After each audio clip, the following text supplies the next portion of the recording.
Hey, everybody, our last show of 4 for 4 shows. I'm sending the invites to George and JR as we speak. Let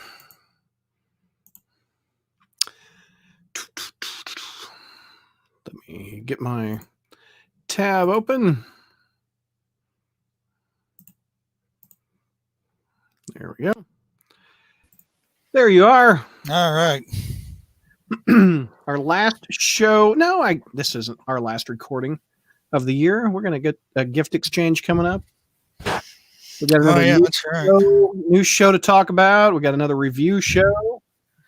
That last was amazing. Not much happened, did it? That one was a waste of $4, I thought. Yeah, I almost wonder. Yeah. Talk about padding. I mean, I'm not.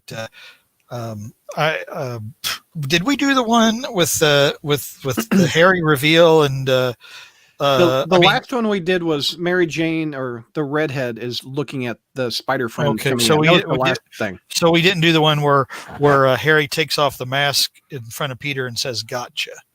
We didn't do that one, or did we did. Yeah, we did. Yeah, because the one last week was just the spider friends. Yeah. Hey, Ken.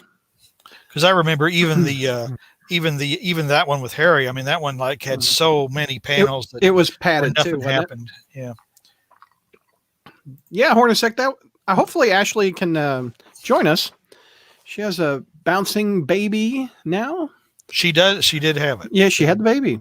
Beautiful looking kid. When did she have it? A couple days ago. So. Hopefully she can join us for the gift exchange and see what we're getting her this year. That's always fun. If she can stay awake. She's going to have a... Oh, yeah. I do not miss those 2-3 hour nights of sleep, if it was that.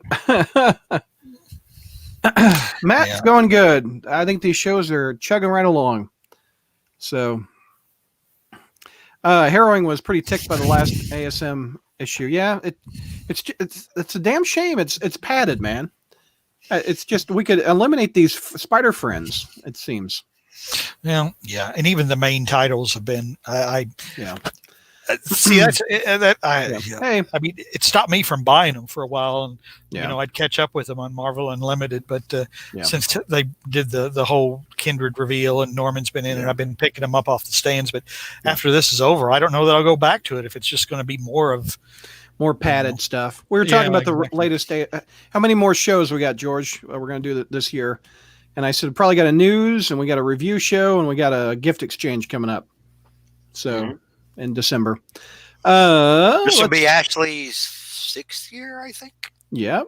She had the baby too. We were just talking about. So Kenneth, thank you for everything you do for the crawl space and the YouTube channel. Thanks, Kenneth. I appreciate you watching, man. I'm glad you're joining us live throughout these episodes. That's cool. What's the baby's name? Oh, I'd have to look it up. I don't know it off the top of my head. Is it Felicia? It is not. All right. You ready for the last Friday night fight? I am ready. Somebody asked, is everyone getting Ashley Spidey related baby gifts? I got Ashley a regular baby gift. Aww. I got her the diaper containment unit. Diaper genie.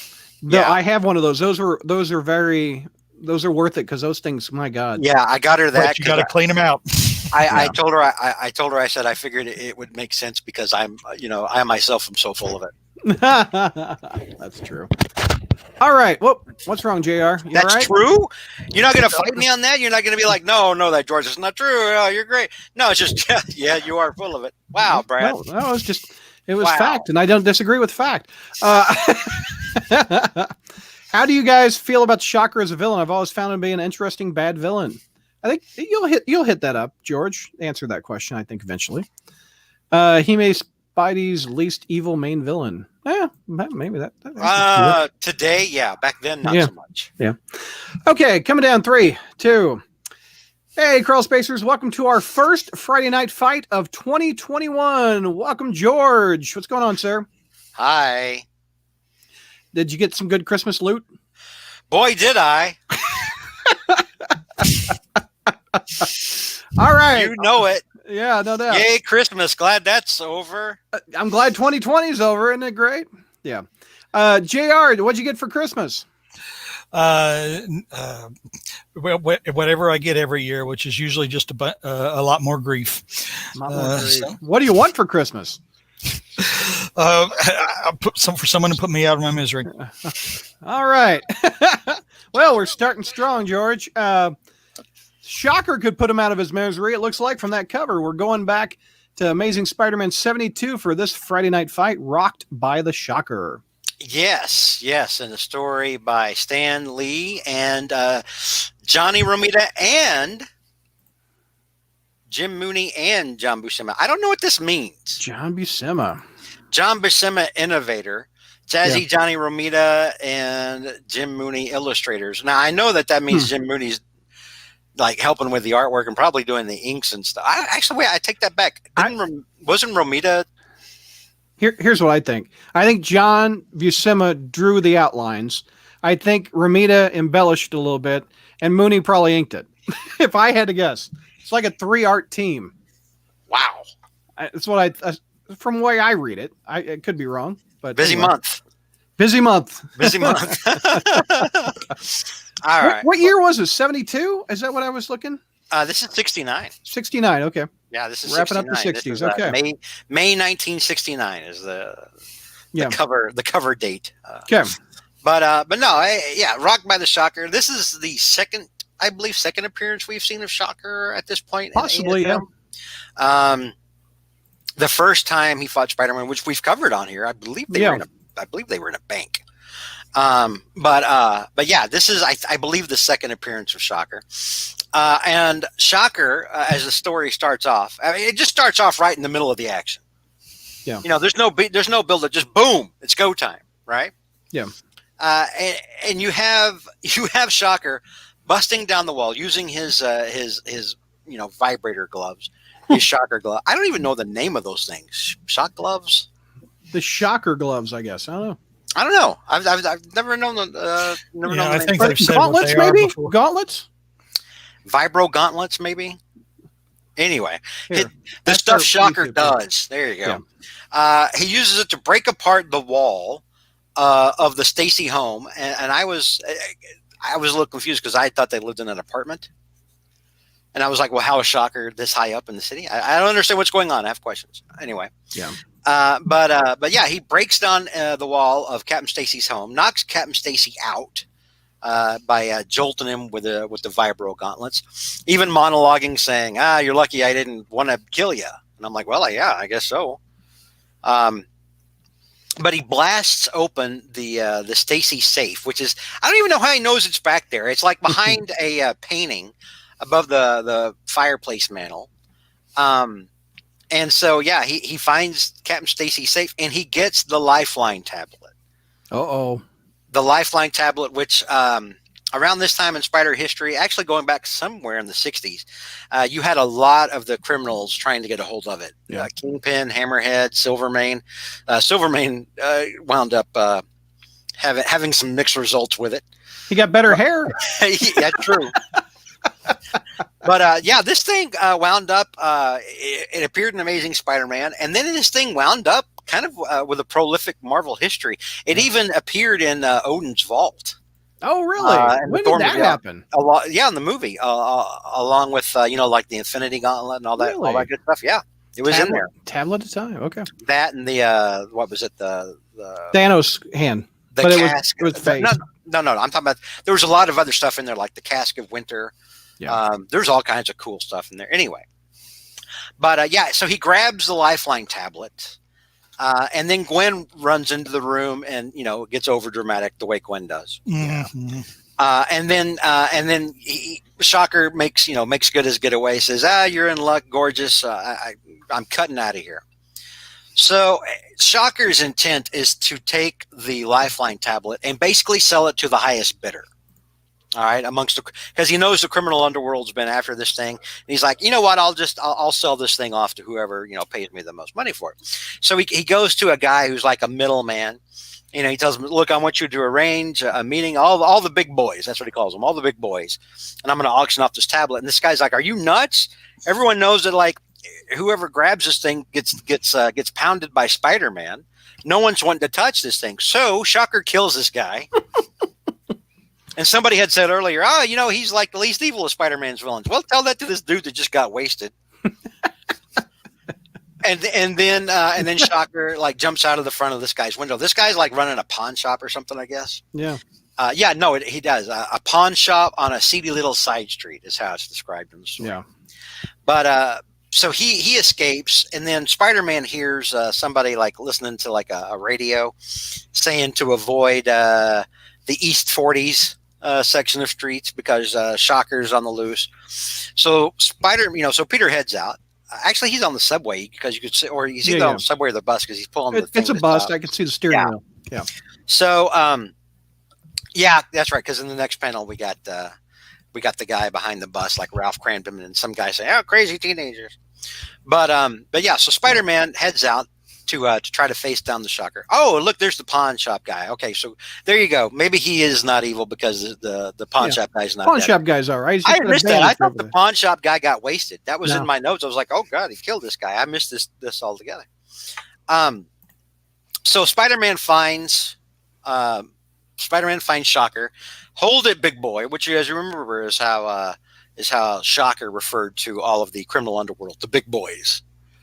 So I don't know what this month was with Stan and big boys. Anyway, maybe Stan used to eat at the Big Boy, get a hamburger at the Kips. I don't know if they had Kips Big Boy up in New York. No, I don't know if it was I don't think they did. Yeah. But I'm pretty sure they didn't have Kips Big Boy, and I'm pretty sure they didn't have Dairy Queen. Anyway, so Spider-Man finds the Shocker and kicks the Shocker full in the face. That's a good kick right there. It is. It's a batok. It's a Klingon kick. Batok. Enough of this talk. I'm a talk. So he thinks he's got Shocker down, and he notices Shocker's not knocked out. He's like, wait a minute, I'm used to hitting people and people just staying down. What's happening? And then he starts thinking, oh yeah, I bet he uses vibrating powers to kind of absorb some of the blow. Right. And I was like, that's pretty cool. That's a pretty cool explanation for it. Right. So yeah, Shocker's not knocked unconscious, and he comes up blasting. And so anyways, he started blasting. Spider-Man's trying to do his best to. He gets hit once by these things, gets his bell rung a little bit. Yeah. Starts trying to dodge and jump around these things while Shocker's going ham with these. No doubt. It's just everything. I love that. I love the way his fists look when he's shooting them. Yeah. It just looks really cool. Anyway, so he blasts the ceiling or the rooftop that they're fighting on. Spider-Man goes down into the hole, and then Shocker thinks he's won. He's like, enjoy the fall, sucker. Right? But then Spidey webs up as he's falling, and then comes back up and kicks Shocker right in the solar, or right in the breadbasket, right in the not the solar plexus, that's his chest, right in the stomach. That's an interesting angle of that panel too. There's a couple of interesting panels in here. That being one of them. Yeah. But yeah, so then he's carrying Shocker because he thinks, okay, well, I've beaten Shocker. Now I've got to find out where he hid the tablet. And Shocker has already said, I've hidden that tablet where no one will find it. And that's true because it's not referenced again for like the rest of the issue. But so he's carrying Shocker up over his shoulder, and then Shocker has been playing possum this whole time, starts attacking Spider-Man and punches him off of the roof. Man, Shocker's not playing around now, man. Spider sense didn't even go off. No, bok. Just bok, and then he's falling. The people on the street act like they're on Gwen Stacy juice. Because they're all going like bipolar crazy about this. Up on the roof, that cat's falling. No, that cat's falling. No, it's Spider-Man toppling to his death. And then the women are like, I can't look. Nothing can save him. Oh, wait, look. And the woman yells out, no, look. And she's got her face covered. I'm like, how are you seeing anything, lady? You're literally like this. No, look. How are you seeing anything? Anyway, so he's falling. And I guess all of New York forgot what Spider-Man does. And they're astonished to say, oh, my God, look, he's got some kind of web. It's his webbing because he's Spider-Man. Anyway. Yeah. So he's hanging onto the side of the building. Shocker's kind of gloating at him. And then Shocker's like, you know what? I'm done. I've got things I've got to do. I've got an agenda, and you're not part of it. Yeah. So he just turns around to leave, and Spider-Man throws the spider tracer up on his shoulder. Yeah. So round one, Shocker. Round one's kind of got to go to Shocker, yeah. Shocker, man. I mean, he just walks away from the fight, although Peter is actually okay with him walking away from the fight because he wants to go see Aunt May. Yeah. Yeah. Anyway, that's what we're doing. Aside from here, he's got to go visit Aunt May. He's thinking about the recent fight, recent battles he's had with the Lizard, who also has his own kind of history with the Lifeline tablet. Jonah sees the Daily Bugle, published. He's in the hospital. He sees the Daily Bugle has published a newspaper with Spider-Man Hero, and he almost has a second heart attack. Look at him he's in his hospital nightgown. It's really funny. They have to drug him with tranquilizer to get him to calm down. And I want JR to read this. Or JR, are you looking at this? Yes, I am. I want JR to read that panel where Jonah starts off, "Why did I become a publisher?" I want you to read that whole bottom of that panel. Is it the bottom part down here? Hello, hello, get me the bugle. No, it's the next panel. It's the next panel over. Oh. But why did I become a publisher? Okay. Yeah, I want you to read that panel in your Jonah voice. Let's see here. Oh, why did I become a publisher? I'm too sensitive, too gentle for all this. Now, I was about to say I sound like almost Yoda. Let's see. How do I do? Let me hang on here. You're Jonah. How come you didn't get me a pet shop where they sell beagles? No, I don't want to bless a pet shop. Get that witted needle away from me. No, I didn't mean you. Why did I become a publisher? I'm too sensitive, too gentle for all of this. Nobody understands me. Nobody cares. Nobody. And I like what Hornacek says. Jonah's still smoking a cigar while in his hospital gown. Yeah. Imagine like being someone from today. Imagine you're like 16, 17 years old and you're going back and you're reading Spidey backstories and you're like, they let people smoke in hospitals around oxygen. This is a thing around oxygen, yeah. Yeah, back then you could still smoke in the hospital. Confirmed. Wow. Anyway. Back to the fight. So Flash shows up. He and Peter have an argument. Gwen's like, "Peter, how could you?" Because Gwen's bipolar. So Peter heads out. Sad sack loser. Parker Luck into the rain.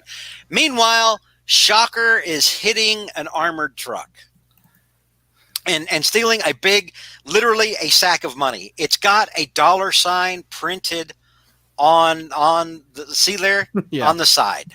Like, what is this? It's a sack full of money. It's a money bag, man. And you can tell by the $ on it. Yeah. So Spider-Man, though, remember, because he put the spider tracer on him, Spider-Man's caught up with the Shocker, comes up behind him, grabs him. That's swings in, grabs him from behind, like between his knees, like going to try to subdue him, I guess, in a wrestling move. Yeah, that's cool. And then the next panel is the second odd panel we have here, where I don't really know what's going on. What with happened Shocker there? Right there? He's gone from Shocker to Sparkler. And he even says, you sure can't take your lumps. And I'm like, that's unfortunate phrasing while he's in this position. Did he kick him below the belt there? I don't know. Be disqualified in the Fight Club. I don't know what he did. Maybe he twisted him around and flipped him over. I don't know. But it's either way. I mean, it's Shocker's caught wide open. Yeah. Yeah. I got you. All right. So Shocker's like, you know what? Last time we fought, I let you live. This time I won't be so merciful.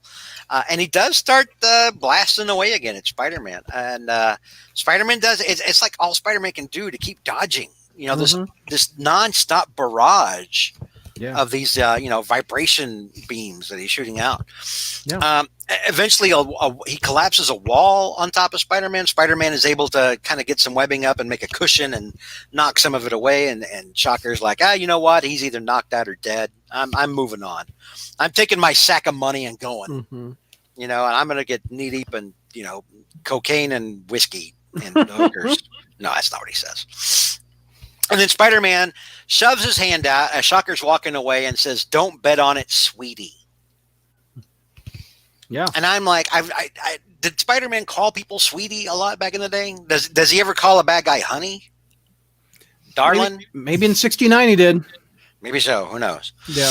I don't remember. It kind of struck me as odd. I was like, him calling him sweetie. And I was like, all right. He's a taunter. I know he's a taunter, but have you ever called anybody sweetie when you're trying to taunt them? No. But I mean, I've called people buttercup before. Yeah.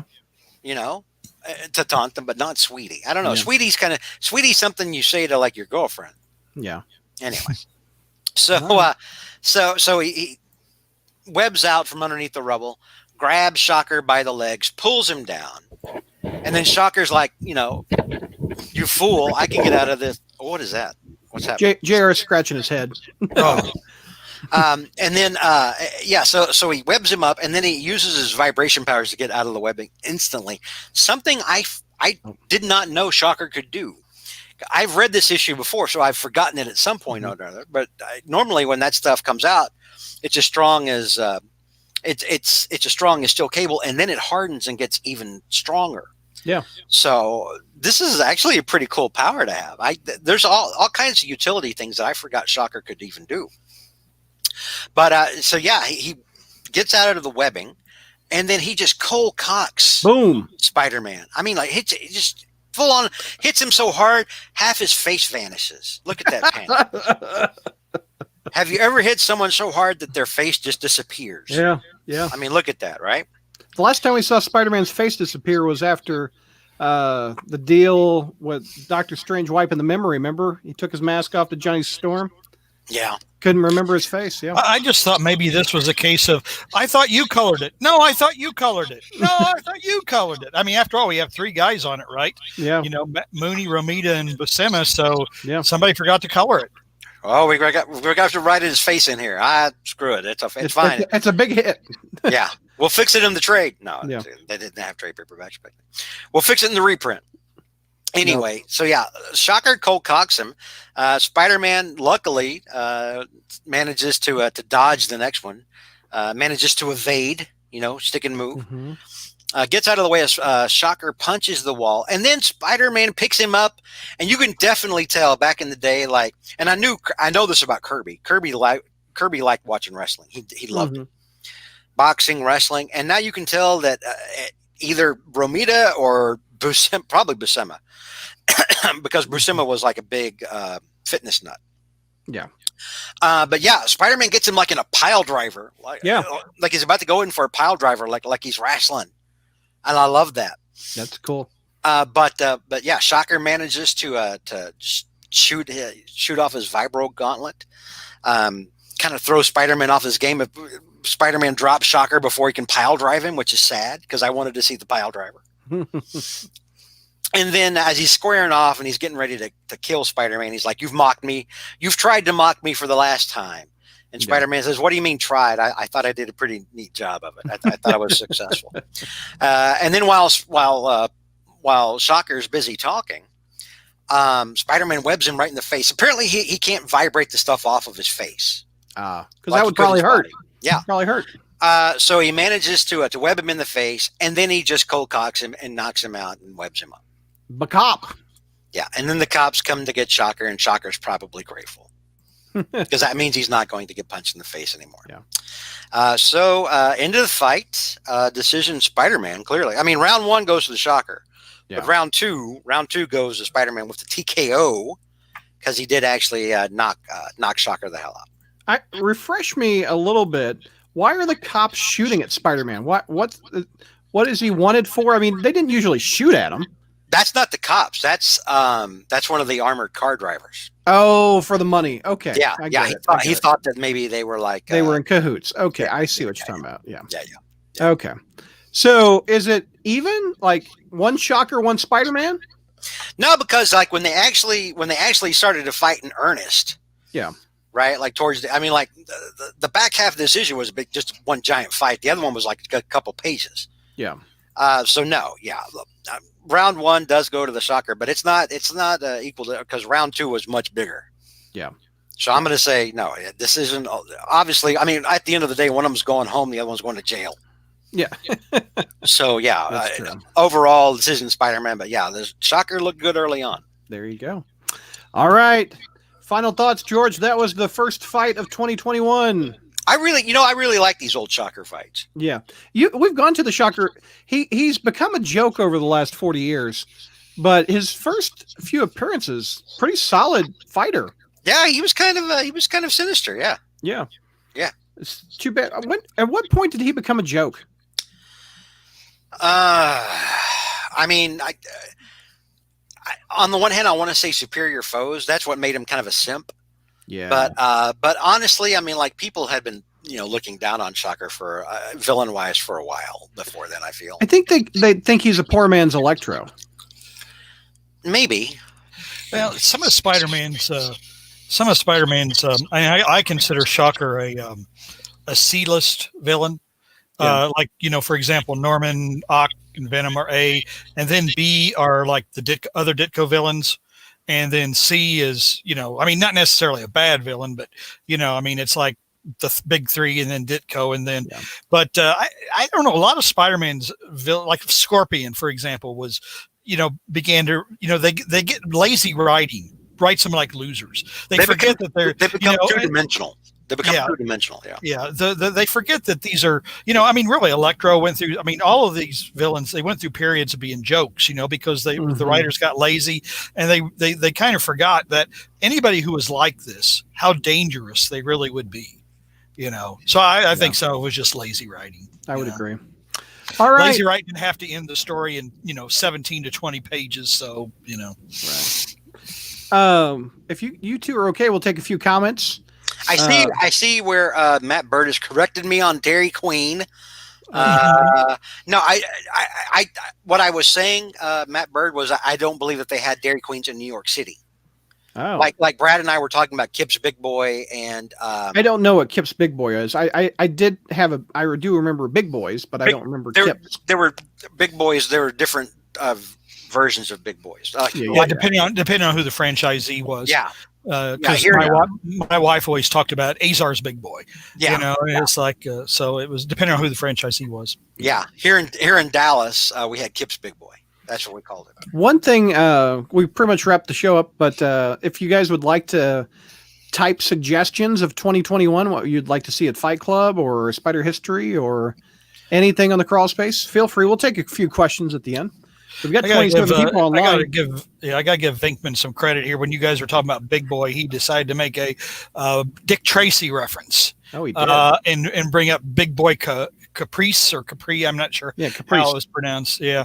So he made a Dick Tracy reference. Oh, nice. Nintendo says, I usually think Spider-Man got more experience with these villains, but why is Scorpion a joke? You know how he described himself in Spider-Friends, bigger, stronger, and quicker? I don't think Scorpion's a joke. I don't know. No, I think just like sometimes lazy writing turned him into one. For example, maybe this is a bad example. Ron Zimmerman. Ron Zimmerman, did one where Jonah and Peter or Spider-Man went on a camping trip together or whatever because Craven's son pledged money or whatever. That kind of stuff. Where they write the time that he thought that he was bonded permanently with a costume, or he keeps coming after Jonah because Jonah turned him into the. It just sometimes just lazy writing. Hornacek says Scorpion shouldn't be a joke. His origin states he's stronger than Spider-Man. I think since probably the 2000s or whatever, Matt Gargan at some point underwent a renaissance, but it was to do it they had to get him away from Scorpion. For a while he was Venom. Yeah, he bought the symbiote suit, I think. Yeah, and that Mark Miller, didn't he? No.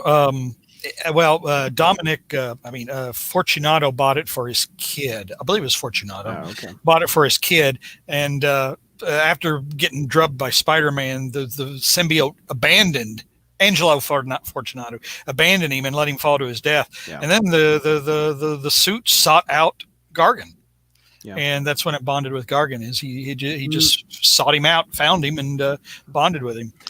Matt suggested that Spec story with the Punisher and Cloak and Dagger we mentioned would had a pretty good brawl with the Kingpin. maybe for Fight Club. Didymus pointed out Scorpion's best appearance was annual number 18, which we've covered. I remember that one. Ron Friends. Friday Night Fight. Wasn't that Jameson's wedding? Yeah, Hornacek pointed out Scorpion also kidnapped Marla on her wedding day. That was the same issue. Mm-hmm. And that was a good Scorpion story. Go back to the archives. We've done that one. Yeah, we did that. We did that one last summer, I want to say. I do remember it was the recent one. Past summer. Heroing says, what do you feel about the Prowler? I've always found him to be an interesting character with some story potential. I like the Prowler. I've always liked Prowler. Yeah, I've always liked Prowler. Me too. Not much done with him in 50 years, though, has it? I mean, I think the Miles Morales stuff is the most that's ever been done with him. Unfortunately, the most recent stuff was done with him was Slot's craptastic clone thing. Yeah, he killed him. Yeah. The current Hobie is a clone now, which is awful. That was awful. We shan't speak of it. I know. Even Scorpion Venom was just reduced to a quick fight and done thing, like how he was quickly disposed of in American Son. Oh, I forgot about that. Scorpion was pretty interesting when Peter David had him show up, and when Peter David had him show up in Spider-Man 2099. That wasn't Matt Gargan, though, was it? Yeah. Really? Because he survived that long? He was working for Liz. Oh, you're talking. I was thinking the Rick Leonardi original. No, the new one. The one where he's in the present time. Yeah, I see what you're talking about. Yeah. Again, viewers watching us, what would you like to see in 2021 on Fight Club and Spider History? We will take suggestions and talk about them. Yes, Hornacek. Clone Conspiracy did kill the Prowler. Yeah. We're on Hobie 2. Again, we shan't speak of it. We're also on Mrs. Kafka Volume 2. Oh, yeah. There's been different volumes of Kafka. I mean, there was Kafka, the old 40s something. Then she got hot in the 90s. Then she got hot in the 90s, and then she died. Then she was a dude in Amazing Spider-Man. Oh God. Oh my Lord. Yeah. That was awful. Oh God. That was awful. Venkman has never been to a big boy. I remember liking Kip's Big Boy. I like to hear George talk about battles from Ultimate Cartoon. I don't see those comments. Maybe they're going to come in on me eventually. They're on YouTube, yeah. No, I don't have them yet. Oh, here it is. I mean, the Ultimate Cartoon was so bad, Brad and I finally just had to stop. I couldn't watch any. Well, the new one that's on the air looks atrocious. I can't do it. It's mainly because the Peter Parker looks awful. Oh, is there a new Ultimate? Yeah, I don't know what it's called. I've given up on Spider-Man. I really have. I have too. It's just the point anymore. I mean, Slot is involved with it. Yeah, so that's a non-starter. So is Whacker. Yeah, and who's the guy that owns the rich guy? Help me. He got married to a dude. What was that guy's name? The big guy that owned the company. Hired Morbius to work for him. I don't know. Max Modell. There it is. Oh, okay. Max Modell's in it. That's how forgettable all that is, dude. The Disney Spider-Man cartoons have not been. It's called Marvel Spider-Man. That's what the new cartoon is called. And you know what's sad is that Marvel will never have the equivalent of what the DC universe had with their animated series in the 90s. They will never. Well, I mean, not just the 90s, in the 90s all the way into the 2000s. Remember, because like you had stuff like Justice League that was going on like mid 2000s. So I mean, they will never ever have that because number one, it takes effort, and Marvel doesn't want to do effort. Marvel wants to do Drek and then just reboot it every 2 years. Yeah, and so they won't put the effort into it, and it's sad because you could do so many things with a coherent, shared Marvel animated universe, and they won't do it, and they are short-sighted with it. Matt says, have you ever reviewed the Spider-Man Unmasked where he had a cold and he told everyone at Gwen's birthday party? That one, I think that kind of falls in the area. I'm getting feedback on George. Let me mute it a little bit. That falls in the area where with history, that would only be one issue. And with Fight Club, I don't think that does that have a big fight in it, George? You're unmuted now. Which one again? I think that's like help me with the numbering, JR. Is that like 68, 62, something like that? What's that again? Remember when he's unmasked? He's had a cold. He's got his mask in his hand. Oh, it was a 60 something. I want to say 68. I don't remember. I don't remember there being a fight in there. Who did he fight in that? There wasn't a fight. He just kind of was. He was sick, and he thought the radiation in his blood was killing him. Finally, so he just kind of staggered around. And actually, it was 80. I'm trying to think. I thought it was maybe 87, maybe. Oh yeah. That's right. Yeah, something like that. I'm kind of confused recently, because I first read it in Marvel Tales, so I don't remember if it was Marvel Tales 87 or Amazing 87 in Marvel Tales. The last few Spider histories we've done, JR's done a storyline as opposed to what came out that month. So, but we still kind of keep with the theme. Like the Clone Saga came out, cover date is December. So we're going to put that with the December episode, and January was when the Bart Hamilton. Did that start in the January? It started in the January. Started in January. So that was kind of what we're keeping with. I kind of like, honestly, the storyline ones you've been doing, but I missed the Spidey super stories involved with them. Part of the thing is too, and I know that I've seen Demas is requesting Web 18, which is the first one that where we see Venom's arm pushing. I'm trying to remember though what was the overall story. Web was a very weak, but the thing is though, sometimes one of the things I got tired of, and I started going to storylines, which doesn't mean that I won't not do storylines. I mean, there might be some where I still do individual issues. It was just that sometimes, particularly in the 90s, there just got to be so many in a month, and it's like the thing is, and you're only doing a part of a story, so you feel like you have to go back and tell the entire story to get to that part. Yeah, that's true. It just kind of became overwhelming at times, and so it just was easier to start doing stories. Didymus wants the Web #1 with the symbiote for a Fight Club. That's got symbiotes. Yeah, go ahead. Okay. Koa in chat said Man-Wolf and Ghost Rider. We've done Man-Wolf on Friday Night Fights before. Ghost Rider, I'm trying to think back to a time when Ghost Rider fought Spider-Man. They've teamed up before. You got that one. Oh, no, I was thinking of the McFarlane. He teamed up against the Hobgoblin. They weren't fighting. What about the one in the sewer when him and Blaze and Ketch went after Venom? Spirits of Vengeance. Remember that one? That's a Venom story. You don't like those. We're not going to cover that.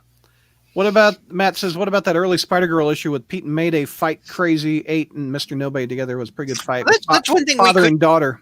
That's one thing. And honestly, that's one thing we may have to start doing. We've been doing Friday Night Fights for such a long time. How many years now? It's 2011, 2012, somewhere around there, maybe. The 10th anniversary? It's 2011. Is it? No. Wow. God, no. But I mean, it's starting to get to a point where I'm starting to run out of things that jump out, in my mind about stuff that we need to cover. We're starting to get thin on big issue stories, on big premiere fights. Well, I mean, you don't want to review something you don't like, because this is your segment.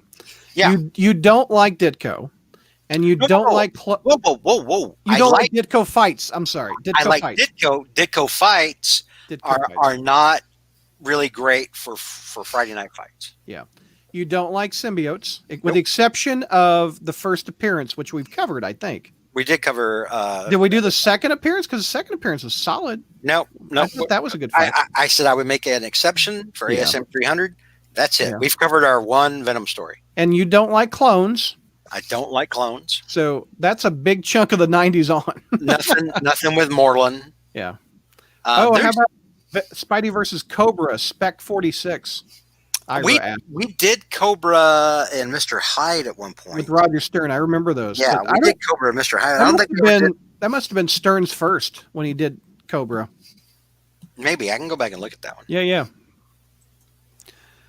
I keep hoping, Venkman says, that you'll eventually cover the death of Gwen Stacy in some form, either on History or Friday Night Fights. We have, haven't we? I haven't in History. I've deliberately avoided that. Why? A couple of reasons. before I start, when I originally, again, I kind of make up spider history as I go along. So, maybe you'll see it next year or whatever. But I originally with spider history, we talked about, we stayed away from some of the older Spider-Man stories because there was only one Spider-Man title at the time. Yeah.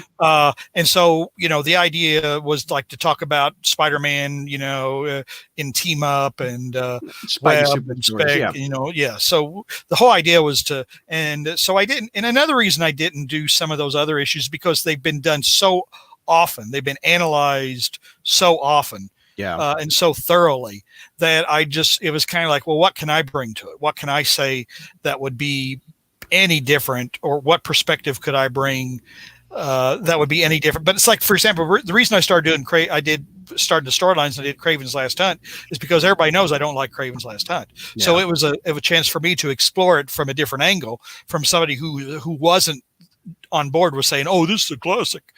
Yeah. But yeah, the reason I haven't done it is because I'm not sure what I could bring to it.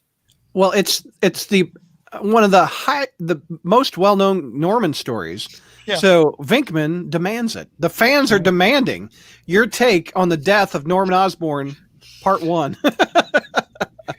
We'll see. We'll see what comes up, and we'll see what else is going on that month. Let's see. How about the Art Attack storyline in Web? Isn't that the one where Betty Brant goes crazy and? Well, that doesn't narrow it down. Yeah, what did you say? At which time? The Art Attacks. It's a Savick and Conway, I think, maybe. I forget. Or no, it's Peter David, I think. I could be wrong. Amazing 86 is the fight against Black Widow, and the follow-up issue is the one with Gwen's birthday. Okay. All right. So yeah, 87 then is the one that... We've had Black Widow on Friday Night Fights. That Marvel team-up with her and Nick Fury. I remember that. Let's see. What else we got? I remember looking at the death of Gwen Stacy before, like the 2-part story for Fight Club before, and thinking it wouldn't be good for Friday Night Fight. George, have you ever covered 2099 fights? If not, would you consider it? I'd love to see your commentary. It's only Peter Parker, if I remember correctly. Yeah, I answered that one in chat. Oh, you did? Okay. Yeah. About the Lizard fight. I'm not against going and we've said this before. I'm not against going and doing stuff like Spider Girl or 2099. It's just we still have Spider-Man stories we can cover. Didymus wants to know about the Lizard fight, which comes after the Human Torch shows up. Oh, that's like Spider-Man 77, Amazing 77, I think, or 78. Iris says Spider-Man versus Titania and Secret Wars #8, or is that too short? Yes, that is too short to cover for a half-hour Fight Club. We have covered Secret War stuff on here before. We covered Spider-Man kicking the hell out of the X-Men and Spider-Man 3. And we also covered Spider-Man versus Titania versus Absorbing Man. 282, yeah. Yeah. Spider-Man and Captain America team up in Friday Night Fight or Spider History. Have we ever had Spider-Man fight Cap? Yep, we did that one with in Civil War. Yep. Yeah. Yep. Who? I think Cap won, didn't he? I think Spider-Man won, but he felt bad. I can't remember now. Yeah, I think Spider-Man won, but he felt awful. How about the second Green Goblin fight? Because I know you've done ASM 14. How about ASM 17? It's Ditko. Yeah, I think when we did ASM 14 because I had the Hulk in it. Probably not because I guess the Ditko thing. ASM 260, 261. I remember that one. I think we've done that one, George. 261 to 260. That's when Normie was born, wasn't it? And he busts Friends and DeFalco issue. The cover, him going through the glass window, I think. Yeah, we've covered that. If it's a Hobgoblin story, we've probably covered it. Yeah. Tuned in late. My bad. KOWA, we've been on 4 hours. Spider history about the brother, power, sister, son, Razorback, Epic, and Spec 12 to 16. I was looking at my chart because I saw that question. Have we done that one? We actually did issue number 12 back in on podcast number 157, November 2011. I would have to. I have steadfastly tried to avoid going back, although lately I kind of looked. I would have to go back and listen to that episode to see how I covered it. Yeah. To see that if how many if I just stayed with issue 12 or if I told the whole story, because that's the one where like the hate monger turns out to be Man Beast or something like that. It just kind of yes. Yeah. We had a question from Spider Jeopardy on it. Yeah, I'd have to go back and see how much we talked about it then to see if I could bring anything new to it before. I don't remember Spider-Man using cocaine against the Beetle. What? Now now here we go, Brad. This was the very first episode. I mean, the very first Spider Jeopardy. Okay. Wow. And this was a question that I lost to Stella on, and I didn't make a big deal out of it at the time. Yes, because the question was, when did Spider-Man use cocaine or who did he use cocaine against? And you said the answer was the Beetle. Stella said the answer was the Beetle. The problem was, it was the cop in the story who used the cocaine to gum up the Beetle's things. Spider-Man saw that, and he pulled off his web cartridge belt and he dumped his web cartridges on. So Spider-Man has never used heroin. His web shooters have, but he saw a cop use heroin, and then he decided to use the same gimmick. He said, "I'll use my web shooters and I'll gum up the Beetles." But that's where that was from. Kenneth wants to know, JR, about the Spider-Man fight in JLA versus the Avengers. I don't remember that fight. Never read that. Is he asking JR or me? I think he's talking about that's a fight, I think. Well, but I don't remember who he's fighting. Is it Batman? We've done Batman, Spider-Man, Superman. I don't remember him being in JLA versus Avengers, to be honest. I don't honestly either. Kenneth, help me out. Who did he fight? All I remember from JLA Avengers is Batman and Captain America squaring off and then realizing that they could be fighting for 4 or 5 hours. Yeah. And that it was kind of pointless. And then I remember Superman holding Mjolnir. Yeah. How about the Tablet of Time or the American Assassination Plot? I did that one in Spider history. It's dreadful. The Assassination. Yeah, I didn't like that one. Tablet of Time would be good. And I said this in chat. A lot of the McFarlane fights are actually kind of short. And they're not. That's why we don't do a lot of them on Fight Club. There were a lot of big splash pages, right? Yeah, a lot of them are. They'd be hard to cover on Friday Night Fight. I'm not saying I don't like the issues. I'm just saying that for us to cover something on here, it's got to be kind of a protracted fight. I mean, like we have to have. There has to be meat there for us to talk about. Nintendo says Spidey just had a cameo in JLA Avengers. Maybe he's thinking of the Marvel versus DC crossover, where Spider-Ben fought Superboy. Yeah, pass. So we're not going to cover that. Spider-Man versus Tom Jones Thunderball. ASM 248. One of the Wrecking Crew. I barely remember that one. Was that? That issue is more remembered for the kid who collected Spider-Man. Yeah, because there was a half a fight, and at 247, I think it started. Yeah, that fight's probably too short. Yeah. Spider-Man versus Humbug and the McFarlane stuff. How about that? Was that the Santa Claus villain? Maybe. Yeah. Santa Claus with a gun or whatever. Yeah. How about the versus the Beetle and Web of Doom? I don't remember that one, KOWA. I don't remember that at all. That was a mini series. It's a bad mini series. Yeah. That's kind of redundant, though, to say bad mini series because most of them were bad. They were just money grabs. He was thinking of Peter Parker in JLA. Spider-Man appears in literally one panel. They're saving some people, and that's it. No, I can't do much with that one. Did you guys like the Marvel versus DC back in the day? Yeah. I mean, it wasn't really Spider-Man. Wait, you mean the amalgamation thing? Yeah, the amalgam. Yeah. No, I didn't like that. I liked a lot of the crossovers they did. But in the 80s, yeah. No. Like, I mean, they were still Batman and Spider-Man were in the 90s. That's true, yeah. In the Amalgam universe, Peter Parker was dead already. Yeah, the Amalgam universe can go. Yeah, took us. But I mean, there was a lot of good crossovers, like the Punisher and Batman was a great crossover. John Romita Jr., yeah. Both of the Batman and Spider-Man crossovers were pretty good. We've done those on fights. Yeah, we've done those. I mean, no, there were some pretty good crossovers. I never read Superman and Silver Surfer. I remember wanting to, but I never. Oh. There's a Superman and Hulk too, by Roger Stern. I don't remember it honestly. I think I actually like to read that. There was a one that was in the early 2000s, Batman and Daredevil, that I never read, but I meant to pick it up. But who did it? Do you remember?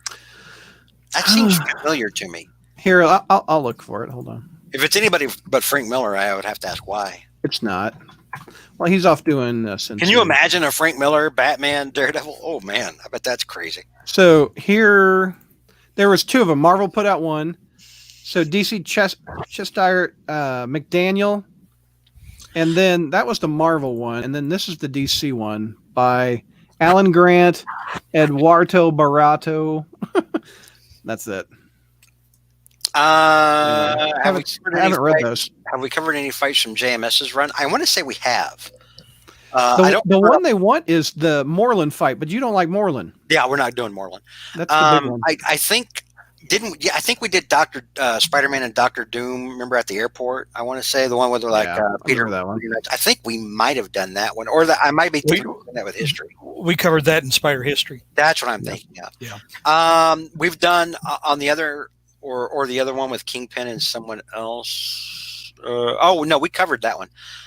George, did you read the 3 Joker story?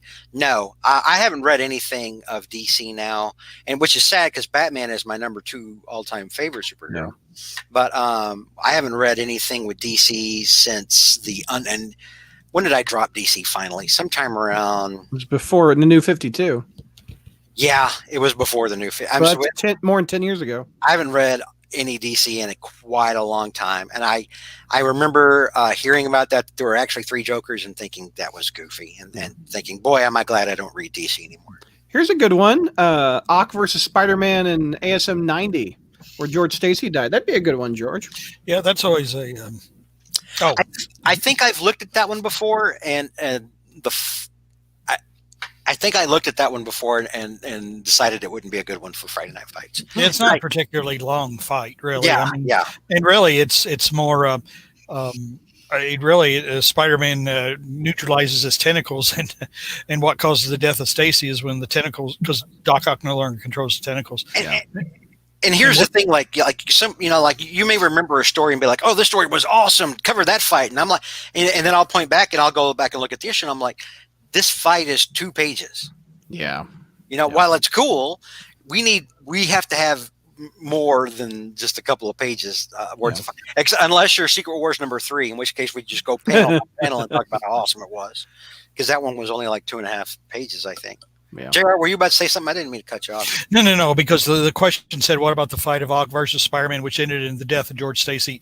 And then it says JR. So, and I was going to say, the reason I haven't done that one yet is kind of like I mentioned before, before there started being original Spider history was kind of geared toward when there were multiple titles. So we had multiple titles to talk about. And back then that it was Amazing was the only title. Yeah. So there had been only one issue that particular month. But as I've started doing more storylines, that's always a possibility. That'd be a good one. But sometimes it just depends on what the competition is. What other stories came out that month, what other eras I've covered. Because sometimes I make a conscious effort. Like I think there was one time I realized we hadn't done much with the 2000s, so I jumped in and did a couple that were with the 2000s. Well, there's a reason for that. What's your opinion of hitting up histories of stuff that we've talked about when it came out? JR, what's your thoughts? Oh, I avoid. You tend to avoid those. Yeah, I avoid everything since ever since I kind of latched onto the crawl space like a leech. You invited me on issue or episode number 3, and I never left. Now, because really, in a way, you've heard my opinion on that, more or less. Well, it's interesting. I think it sometimes might be interesting to 10 years later what you thought of it, looking back at it. Yeah, it's not that I'll never do them. It's just that historically, I avoided them because they had been covered before. Like I said, if they've been covered before in some forum that we've done on the crawl space, I've tried to avoid them. Or if I feel like it's an era. Like I used to avoid the like I said, prior to the Marvel team up era, because like the classic Stan era, I mean, that's been analyzed by everybody. Everybody talks about those. I think since you do storylines now, I think you should tackle some. Yeah. Mary wants to hear you tear apart The Child Within. Is that DeMatteis and Buscema? Yes. Is that spec like 180-ish? Yes. And that is kind of, it almost got picked. All right, Mary, it's coming in 2021. There are some that are on my there are some that are kind of on my radar. I want to do when the time comes around. Like George will enjoy this. I do want to do Maximum Carnage. But that may be one where it actually takes 2 months, That's got to be 2 months. You can't do. But the thing is, though, it's so repetitive, though, that probably it'll go real quick. This is why at one point that and Child Within are both two that are kind of in there that I want to do. 20. What, George? At one point I was gonna do like I think one year I was gonna spend like all summer, like all 3 months covering Maximum Carnage. But then I decided not to, because I went back and looked at those fights, and a lot of them are just like they're like big mass, like like 1, 2, 3, and they are, after a while they're the same damn thing. Yeah. And then you realize I spent how much money on 14 issues that are, like 10 of them are literally the same thing. Nintendo, JR's done Maximum Clonage. We did Maximum Clonage not too long ago. I remember that one. But Maximum Carnage coming soon, possibly. And maybe because I think it started in August. So, maybe this summer. Look, maybe in the August, September timeframe, I might do that one. But again, it just depends on, because sometimes though, like something happens, and a certain character is brought to the forefront, and I'll say, well, why don't I go ahead and do that one, because this character is now prominent. So there's a lot. You've done Pursuit yet, where he goes after the chameleon. Have we done that one? But not very good. Not very well. Right. That was one where it was an issue. It was in the month. We did the month, and there was a Pursuit issue, and it was the last one. We didn't do it very well. So that always could be done sometime again. Probably. We got let's see. How about talking about the Dan Jurgens Spider-Man? That was not great. That would be interesting to cover. Like how many did he do? 6, I think. In Sensational, 6 or 7. I think he did like 0 to 6, so he did 7. Didn't he leave because he wanted to do Peter Parker, not Ben? Is that what I remember? Exactly. Mm-hmm. Yeah. Mm-hmm. Cult of Love. Boy, they want that story. Why do they want that story? I don't know. I mean, it's been a long time since I read it. I haven't read it in years. It's in web. Here, I'll show you what doesn't Betty go into a cult? Yes. And here it is. Yeah, it's the one where brother son or whatever turns out to be the man beast. No, that was the the Razorback one. Yeah. That's the other thing I'm thinking about. How many issues is Cult of Love yet? It's 4 issues. It's a 4-parter. Oh, it's a Peter David, Alex Savick issue. That's going to be written and drawn well. Here's Cult of Love. That's what's his name? The editor. I can look at it down here. Jim Salicrop, right there. Right there. Taking a picture of Mary Jane as drawn by Alex Savick. How many issues is Cult of Love? Let's take a look. Does it go? We got 40, 41, 42, 43. 4 parts. There you go. We'll have to look at it. The fans are demanding, JR.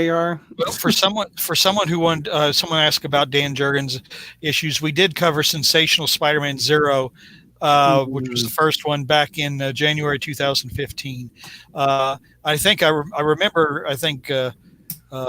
picking apart that one because I just remember references to obvious love interest number 1, obvious love interest number 2, Buzz.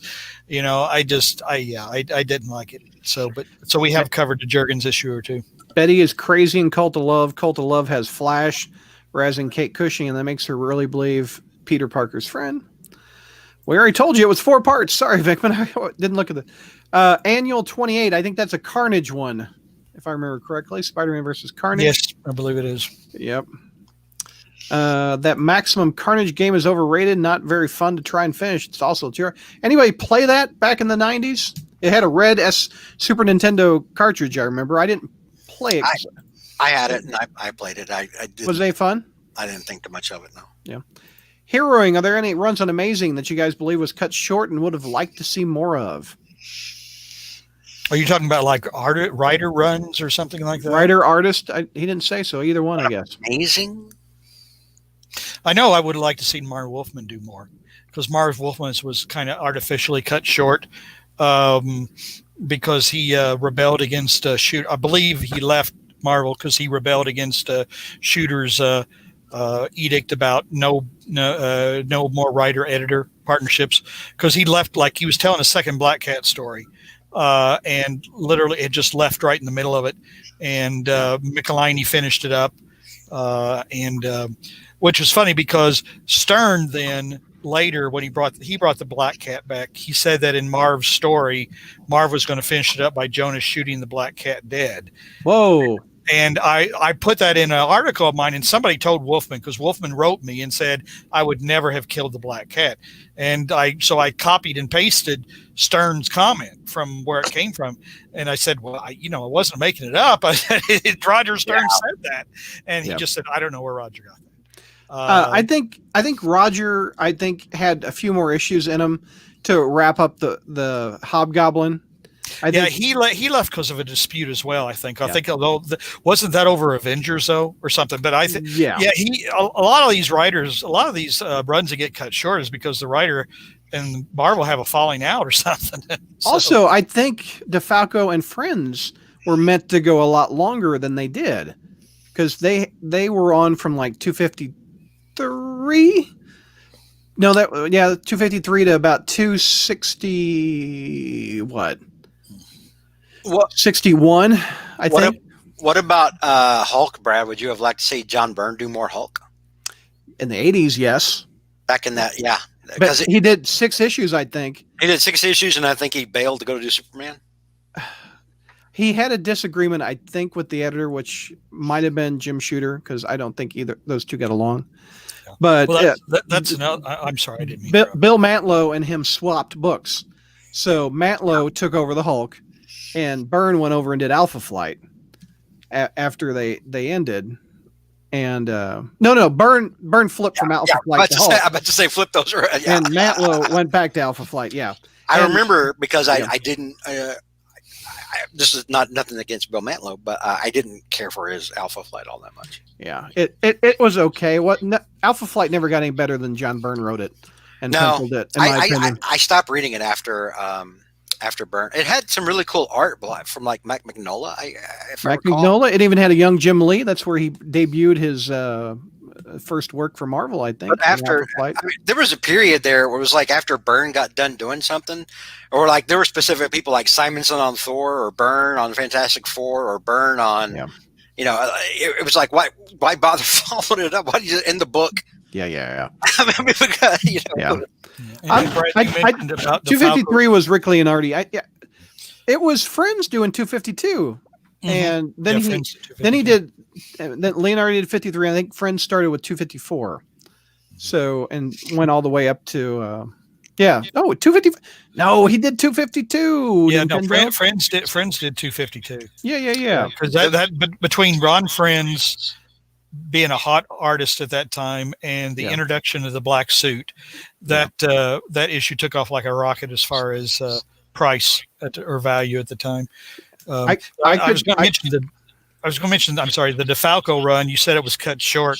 If I'm remembering this correctly, Jim Owsley / Christopher Priest said that when he was the editor, that Shooter wanted DeFalco fired off Spider-Man because he couldn't meet his deadlines.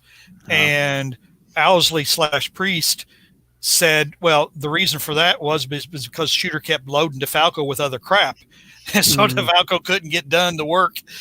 Yeah. So that may have been, if I'm not confusing that with something else, that may have been why DeFalco may have been cut short, is because Shooter wanted him fired. But wouldn't it have been nice to have a 252 DeFalco to 300, like 50 solid issues of Friends and DeFalco on it. Like I can't name much that happened with the exception of Venom Mm-hmm. The only thing with DeFalco is that he wanted the engagement. The only thing with DeFalco is that he wanted the Hobgoblin to be Richard Fisk, and I didn't care for that idea. But DeFalco was always a consistent writer. I mean, I agree that DeFalco was a consistent writer. I would agree. You know, you didn't have maybe the highs or the classic stories with DeFalco, but they were consistent. Like Spider Girl. Spider Girl is an excellent example. Yeah. I agree. Where you have a very steady, consistent tone, and all entertaining. My favorite era of Spider-Man still is and will always be the period of Roger Stern, dovetailed by DeFalco. Yeah, in the 80s, always will be. Yeah, I like the story. Chameleon kidnapped Jonah, impersonating him, but technically that's not a story, more of a subplot through a bunch of issues. That would happen over in Web, I think. In Web, we had the Lobo brothers, and Then now that storyline didn't appeal to me. I mean, I haven't. She I don't dated. It was Glory. Yeah, Glory dated a Robo brother, and just stupid. I don't know. It just seemed wacky ass stuff.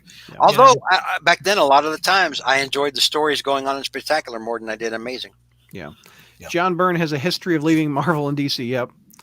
He hasn't done work at either Marvel in 20 years. He still makes a lot of money off commissions, I think. He does. Oh, I priced one because I thought it'd be neat to do, because I collect Upside Down Kiss commissions. I've got a Bagley and a Savick, and I thought a John Byrne Upside Down Kiss would be cool. It's like $500 or something. I was like, oof. I'm good. Yeah, I mean, good for him if he can get it. I mean, I don't think Marvel wants to pay these guys anymore. I think you're right. I think they're. I mean, I don't know that and this is getting probably going off the. There's a lot of rumors going on about whether Disney is going to shut Marvel down or cut Marvel back considerably, and AT&T is going to do the same to DC. But I mean, I do expect. I don't expect them to be shut down, but I do expect the lines to get pared back. Well, you've seen that after the COVID shutdown in March. There's a lot of books that they're paring down. Yeah. Like the Daily Bugle mini that wasn't selling, the Morbius title. I'm somebody who likes to think that like DC and Marvel could both actually turn that into a model for success by having fewer issues. Yeah, because quality, not quantity. Yeah, quality over quantity, and you have got to end the unending series. This addiction, this crack-like addiction that people have to events. It has got to stop. It is not. It's just not. It's like they're only doing it because there's still people that will still buy it. But that number is getting smaller. That number is getting smaller. The recent Empire thing that Slott did, I couldn't read the first issue. Al Ewing also wrote it with him, but I had no interest in that storyline. And my God, man, there had to have been 100+ issues of Empire, along with the 6-issue mini. Yeah, so much. The market's not going to sustain anything like that anymore. No. And we've talked about how print's dying off rapidly anyway. Yeah. COVID is only making it worse. Yeah, I think COVID is accelerating a lot of business trends. I mean, in my day job or whatever, I look at like the impact of changes in commercial real estate and stuff like that. And, I mean, the whole work from home thing. I mean, we were going to that eventually, as technology improved, we were going to do more, but COVID like accelerated that to where now you have a lot of businesses where a lot of their staff may simply not return. Yeah. Do you work from home, JR? I thought you still travel a lot. I don't travel as much because of COVID. I had to work from home. I don't like to work from home. I had to for a couple of months because of the shutdown orders when the governor shut down but for example, I go in to work, but none of my coworkers do. I'm one of the very, very few who actually do not work from home anymore. I don't have an environment conducive to it. I mean, I don't have the room or whatever, and I don't have I'm an old man. I mean, I can't concentrate. I have to go to work. So. Hornacek is asking for Spider History Facade. Now that one would be good. Not a bad idea. That's a good one. How many issues is that? It's a 4-issue. 4 issues. Okay. But sometimes, like, for example, when Brad will suggest some title months or whatever, and I'll look, and I remember, and this wasn't Facade, but this was like during the Michelini run, there was like an issue, and I don't remember what issue number it was, but I looked at it and said, I cannot do a thing with this. There's nothing funny. there's nothing so bad it's funny. Like the Kane watching, like the Clone Saga, the Kane watching. I mean, we had a lot of fun with that. Oh, no doubt. I'd have to look at Facade again, but if a story is just so bad, it's a Terry Cavanaugh, man. It's not good. Yeah, I know. If it's boring, if it's just flat out boring, and not even campy, stupid fun, I won't do it. I mean, there's got to be something there. the Cult of Love with Betty and a love cult. You could do something with that. I can guarantee you that one. Guaranteed that one. By the way, when did that Cult of Love come out? Let me go back here. It was probably late 80s, I think. I'm looking to see what month so we could put it on the calendar. Web 40 came out in July of 1988. So if you want to do that this summer, that would be a good one, July. Yeah. So, but doing the storylines kind of has, because then I can do a story and I don't have to do 10 issues a month. That was kind of what was happening. And the deal breaker for me was the 90s. Well, it was the 90s, but it was the time where we had, like, I think Peter Parker or just Spider-Man, like 19, that 6-parter where he was like Robo Spider-Man there for a while. The Eric Larson one. Yeah, and there was I tried to do that. Because I just couldn't do it. And I just realized I can't keep doing this. I just don't have the time. Spider-Man and the Axe of Vengeance with the Captain Universe powers. I remember not a bad idea. Although I do think we did the one where I think we did cover the one where he punched the Hulk into space, though. George, didn't we do that one where he punched Hulk into space also? Yep. I love that one. Friday Night Fight. I love that fight just because it's Spidey and Hulk. Cult of Love came not too long after Venom debut story. So 88. Yeah. They want that Cult of Love, JR. July. I'll have to put it down. Yeah. July is when. Yeah. July do Cult of Love. August do Maximum Carnage. When did Maximum Carnage come out? What, May? I think it started in August, actually. In August, okay. I'd have to double check though. But okay. And according along with Child Within, Maximum Carnage, Cult of Love. Those are three suggestions we have. But I'll have to read it first. If I can't do anything with it. Facade. Facade. And Facade. Like I said, we'll see if there's anything there to and if I can't irritate George, part of the fun of doing a Clone Saga is just George do his slow burn. We started off strong with pissing George off. Yeah. Ira wants to know who killed Jean DeWolf. We ever cover that? I don't know. Yes, we have. Yes, we have, but probably not with the depth that it deserved. Probably. Yeah, I agree. Did we do that on Fight? Because Spider-Man versus Sin Eater is timely. But it didn't last very long, though. I'm sorry. No, it doesn't. That's why we haven't covered it. We've covered stuff with Jean DeWolf in it before, but not. What was that? The one I think it was during the Owl Octopus thing when Black Cat was in the hospital. Yeah. But Sin Eater stuff, and this is one thing I've wondered about, like Spider history. Like, why don't you guys just, instead of doing a month in a given year, just do the whole storyline? I remember I brought that up once, and you guys were like, "Shut up, George! You don't know what you're talking about." No, it's a good idea. I like this. Just focus on like an entire story. And we start with the month that it starts. Like, December was Revelations. Yeah. So we've touched on the death of Jean DeWolf story a couple of different times, but never, like I said, never with the and part of the and I don't remember as far as why we didn't do storylines earlier. Again, part of it was because but doing a month. And doing each of the issues that came out in that month, you got to talk about like different stories, different writers, different art. I mean, just kind of like, because and in a way there was plus I always got to do Marvel Team Up, also known as Sucker JR and Spidey Super Stories. I don't want to overlook Spidey Super Stories because I love some Super Stories.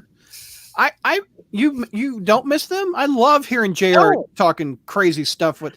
No. I like hearing JR talk about them, but Brad, these are throwaway stories. Well, I mean, Norman dressed up as a woman. Remember in that Super Story? You guys had a lot more that was funny. those are throwaway stories. Go ahead, JR. I'm sorry. But no, but anyway, yeah. But that was kind of the reason, and that we did Spider History. Spider History is like kind of evolved over time. Originally, like I've always said, it was just a small segment of the regular show where Brad said, "Oh, we're going to have a new segment, Spider History," and Brad said, "Okay, November something or other. Anybody remember this month? Yeah, sure. No, and then we move on." And Spider History really didn't start off. And that's an exaggeration, obviously, but no, I kind of remember that. Yeah, but Spider History really didn't start off until the Hypno Hustler story, and I had some fun with that, and then the Joey Z. So go back to the Joey Z. What year is that? When did we start that? Oh, I can probably, but it was funny because it was George. It was tacked on at the end of the regular show when we did one a month, maybe. Yeah, we and I remember because I think that was like one of the first ones that George guest starred on. Hornacek says Spider History used to be 5 minutes. Yeah, it was. No, it was really quick. Brad would poll and say, "Does anybody remember the stories this month?" Yeah, I liked it. Yeah, I liked it. Or sometimes it was like, "Well, I don't remember anything." And then I guess maybe my ego or rampaging ego demanded more than 5 minutes. Well, I tell you, during the Joey Z story, and I'm trying to find out when we did that as part of that was still when it was part of a regular segment, because we started that podcast talking about Miles Morales, because Miles Morales had just been introduced as the new Ultimate. It's got to be 2011. Yeah, and well, let's see here. While you're looking that up, Matt wants to know if we ever reviewed the graphic novel. It's not hockey. It's hokey. Yeah, Hooky. No, Hooky. That's right. Yeah. And you're right, Brad. It was 2011. It was podcast number 149. There you go. Yeah, I forget. Just the story was going bonkers. And George said one of my favorite lines. And if I was ever writing, if I was back, I was going to use this as a tagline if I started writing again. George described Spider History as it's like a drunk uncle telling you a story. And so I honestly, if I ever got back to writing, I would say, like Spidey kicks butt, quotation marks, like a drunk uncle telling you a story. I said this back in 2011. Wow. Yeah. And it was perfect. And that was when Spider History became what it was a combination of sort of just finding a hook. To tell to kind of tell the story, but embellish it or bring in content, whatever. But then the Joey Z episode back in 2011, I think, like I said, 149, that is where Spider History kind of took off. So the graphic novel he's talking about here, I'll pull it up. I've got it right here. I don't recall this thing. It's Bernie Wrightson, I think. Mm-hmm. It was weird. I remember as a kid, I'm like, this is strange. I don't recall this at all. Yeah. Anything that's been part of an annual or one shot, if it doesn't, like, for example, Brad used to go through to samruby.com. Yeah. And then we go to SpiderFan now. Yeah. And so SpiderFan, the way SpiderFan has them listed is like the monthly titles are all by month, but like then he'll have a segment like 2018. That's where maybe the annuals will be, the one shots will be. So if they're not captured in a particular month, we've never really touched them. So a lot of one shots out there, like Hooky, for example. Hooky, and then Parallel Lives. And then there's one with Silver Sable. What is that? We did do Parallel Lives, though. We did do Parallel. What's the Silver Sable graphic novel? I think that I have no idea. Oh, what is that called? Give me a minute. Well, there's also the Charles Vess one, where they go to Scotland. Spirits of the Earth, I believe, is called. Spirits of the Earth. Here, let me pull up. I enjoyed the Spider-Man Doctor Strange Triumph and Torment story. Which one was that one? Triumph and Torment? I remember that vaguely, but I don't. I remember the title definitely. But George, can you hear us? No, I'm just remembering that was Roger Stern, but it wasn't. It wasn't Spider-Man. It was Doctor Strange and Doctor Doom. Oh yeah. I've never read that, and I hear it's so good. It is good. It is good. Yeah. I'm thinking of a different one that had Spider-Man and Doctor Strange, and they were fighting Silver Dagger, I think. And I can't remember what the name of it. Hang on, I'm trying to find chat. Let me see if Fear Itself. Yeah, that's it. Let me look that one up.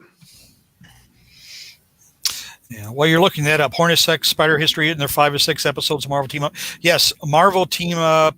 I forget I think it was like 40. Oh Lord, it was after the Frankenstein story. I think maybe like 39 to 42 or something like that. But yes, Spider-Man, the Scarlet Witch is captured by Cotton Mather from the Salem witch trial period. Yes. And she sends out a distress call that catches Spider-Man. So Spider-Man,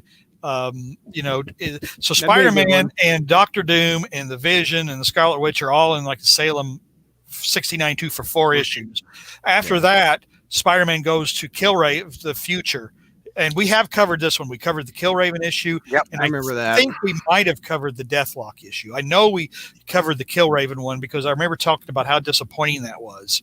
Because it was just mostly a fever dream. You didn't see Spider-Man fight Martians. The Killraven was a question on Jeopardy, Spider Jeopardy this year. Hookie says Spider-Man meets his former babysitter who's a wizard. I tried to read this. It's a weird story. I haven't read it since the 80s, and I didn't get it in the 80s. The one I was thinking of earlier when I mentioned Spider-Man, Doctor Strange, I was thinking of The Way to Dusty Death. And it was by Roy Thomas and Jerry Conway, and it wasn't Silver Dagger, it was Xandu. But that was a good story. I enjoyed it. Here is the cover to that graphic novel. It's by Joe Jusko, who did Marvel Masterworks. Great, beautiful artist. I love the tree with Doom and Norman coming out of here.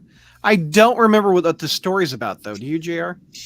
No. It was a 1990s graphic novel, so it was one of those big ones.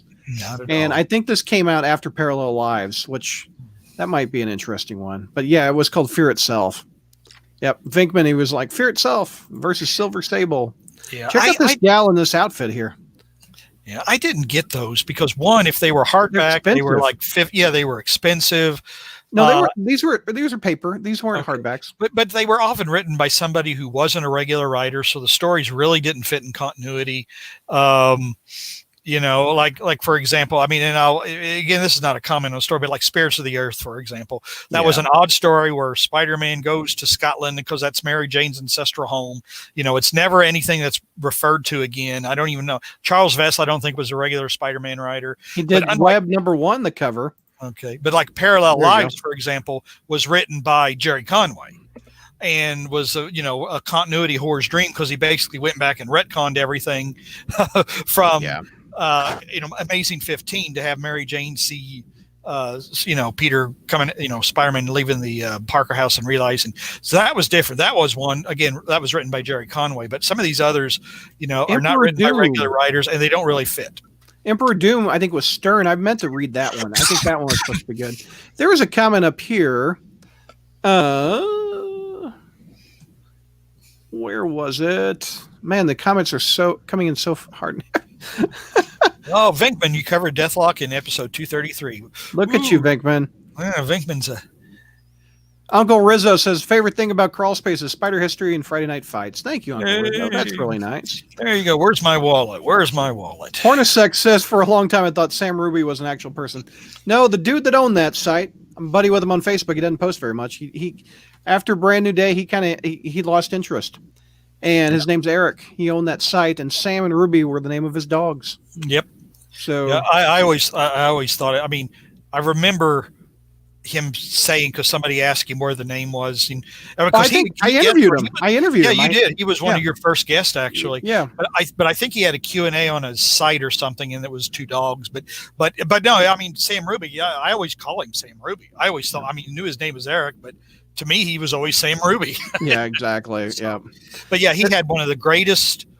He had a great site. He really had a great site. That and Spider Fan. When I went on the internet in the mid 90s, I went to Spider Fan and Sam Ruby. Those were the first 2 Spider-Man sites I went to. Yeah, and usually you had Spider Fan, you had Sam Ruby, you had It's the Spider-Man message board, the old Alvaro message boards, but those went to utter crap. Yeah, they did. Yeah. And then there was the crawl space, of course. Yeah, that was in '98. So yeah, because I definitely remember the crawl space because Brad ignored my first request to link with him. So. But it's funny because that's how George found me, was because I was linked to Spider-Man Hype.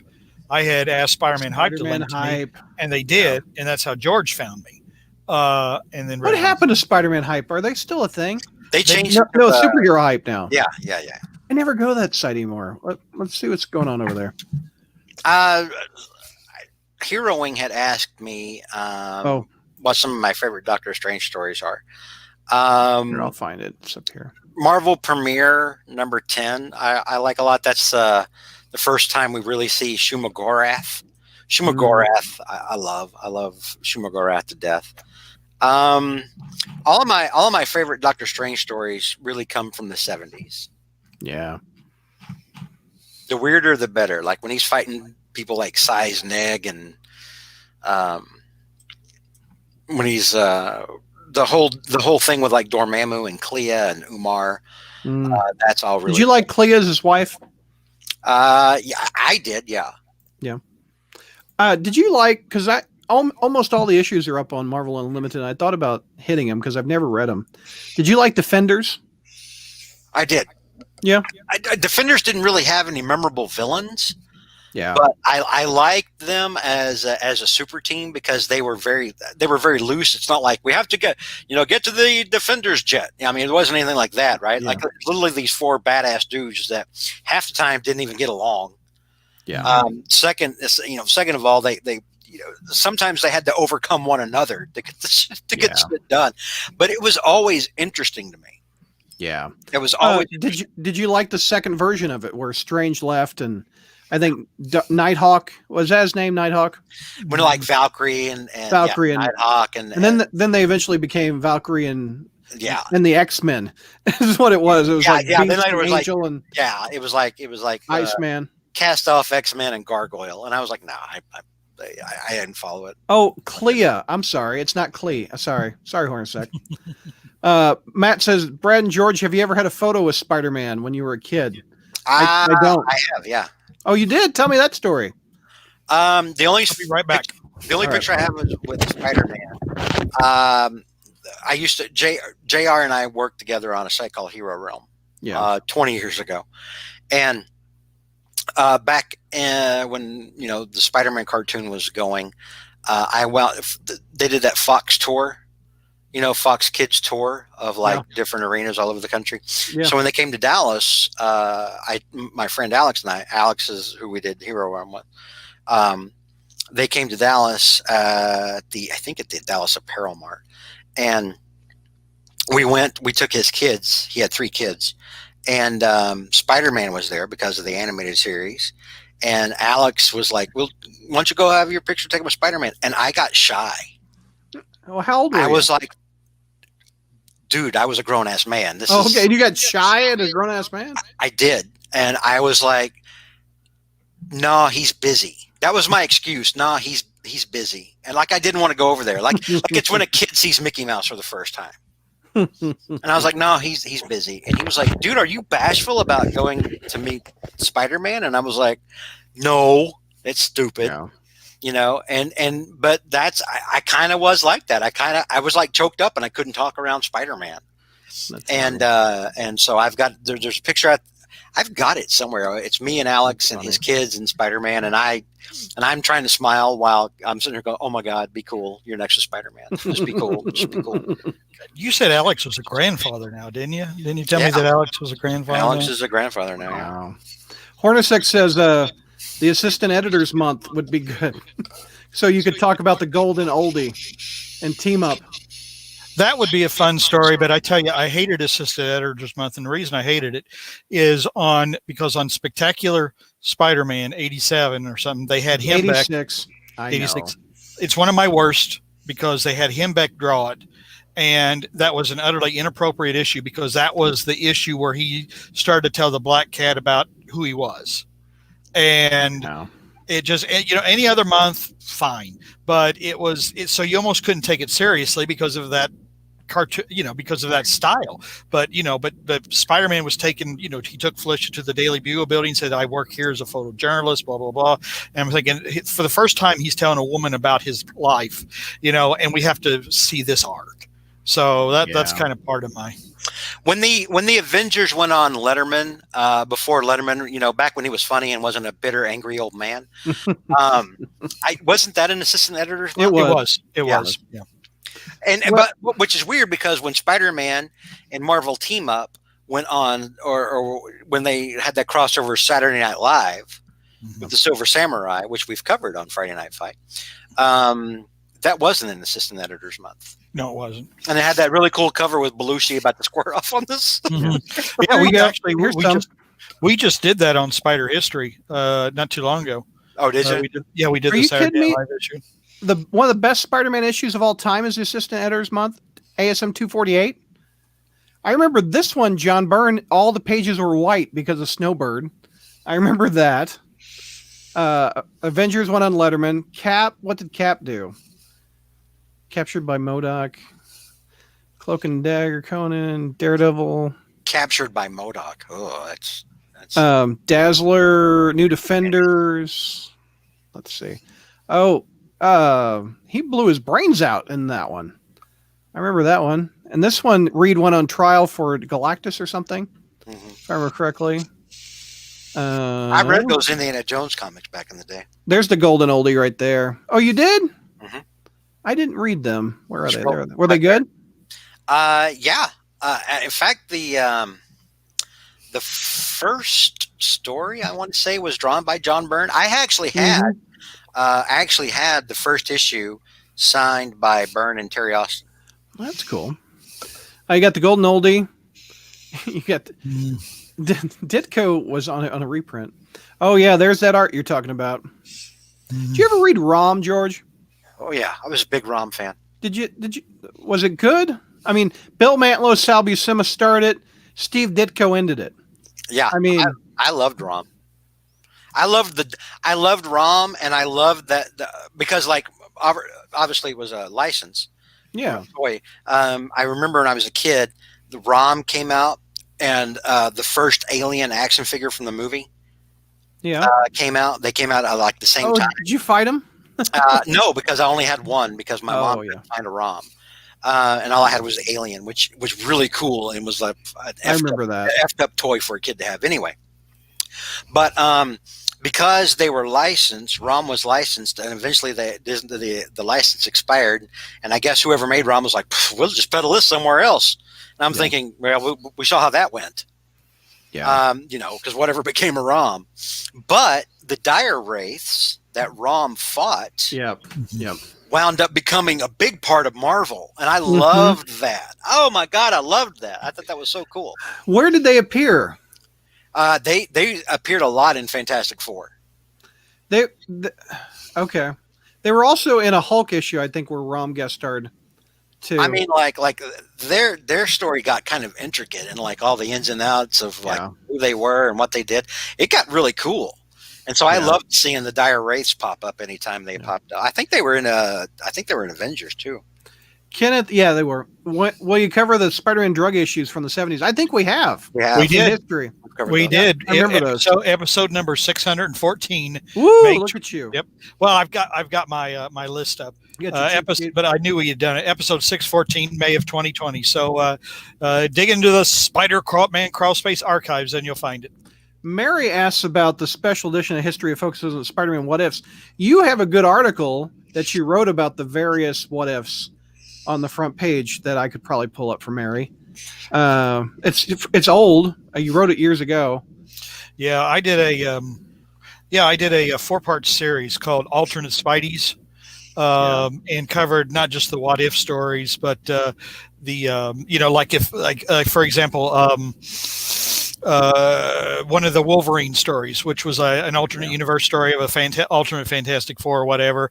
I think I also covered the Guardians of the Galaxy, where Spider-Man wasn't in it, but Spider-Man had a museum dedicated to him on Mars, because when the Martians invaded, when the Martians invaded Earth, Spider-Man was the last to fall. Which I thought was just a really cool tribute story to Spider-Man. Yeah, Spidey dies. Yeah. There was a theme. If there was a theme, I went with it. But yeah, I covered a lot of the what if issues there. So Mary, if you want to read those, like they're right here. Yeah, and unfortunately, a lot of the alternate histories later are just. Oh my God! Remember stupid. Betty Brant? Yeah, she was the first. Actually, she was the first Spider Girl. That was What If number 7. So that predates Jessica Drew. Well, she was Spider Woman. This is the first. Yeah, she was Spider Woman. This was the first actual Spider Girl. That's right. Yeah. And it's what if Betty Brant got bit, right? Yeah, it was like 3 stories. I mean, what if the spider bit somebody else? It was, Flash and John Jameson but yeah, go back in those, and I discuss a lot of those. No, I never read that one. Was that one good? It's a good one. Yeah, it's a very good one. The best one, man. Yeah, that's where if Spider-Man stopped the burglar. Ooh, that's a good one. That's a Ron Friends cover too. This is the best one. I mean, in my opinion, that one's good. One of the best, because it's what if Aunt May had been killed by the burglar instead of Uncle Ben, and it's a very logical. A lot of what if stories I always felt were just excuses for the writers to kill characters or to brutalize them or whatever.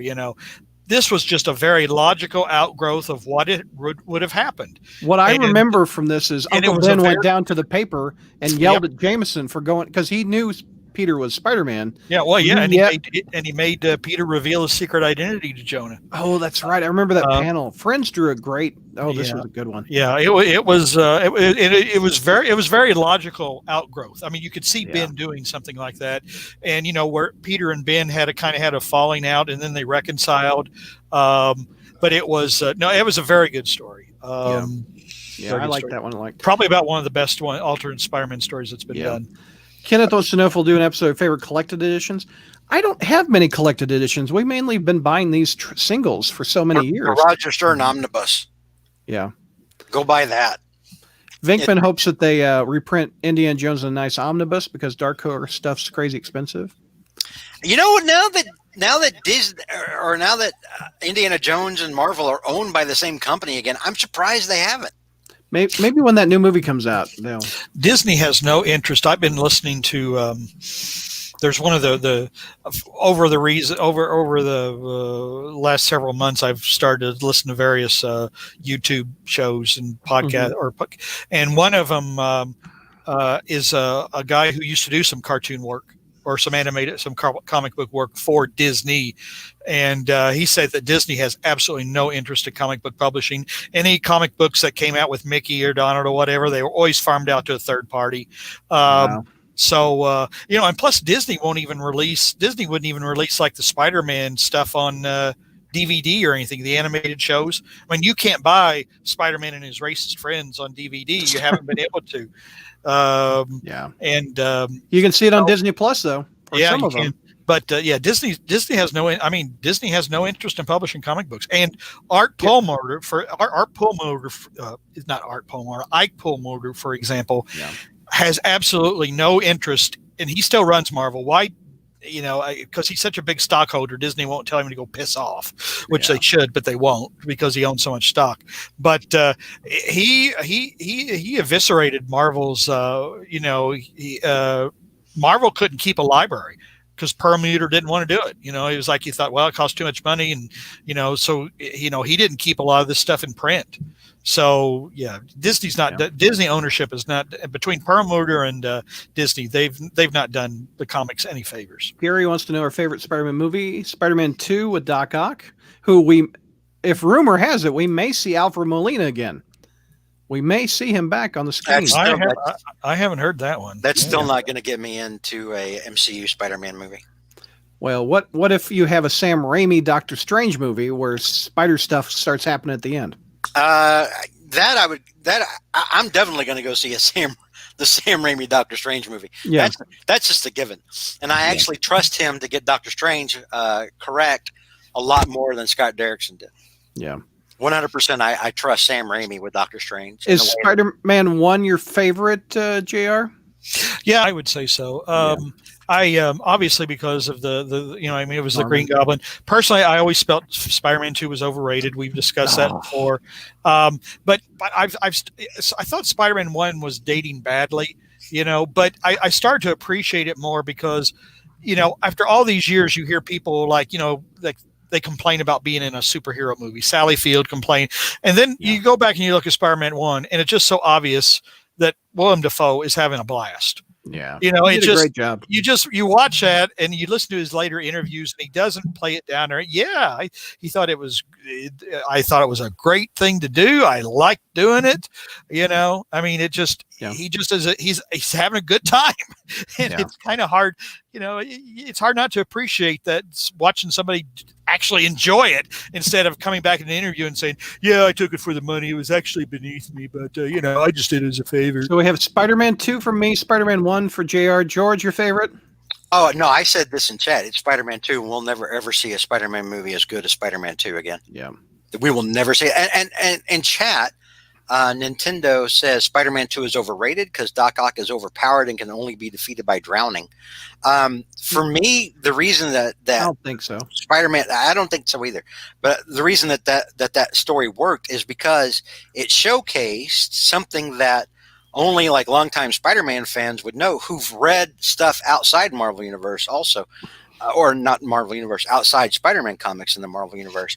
Otto has a decent undercurrent in him that is still a scientist that wants to do good things and help people. On some level he does, and every now and then it pokes its head out in between megalomaniac fits, like when he was willing to help.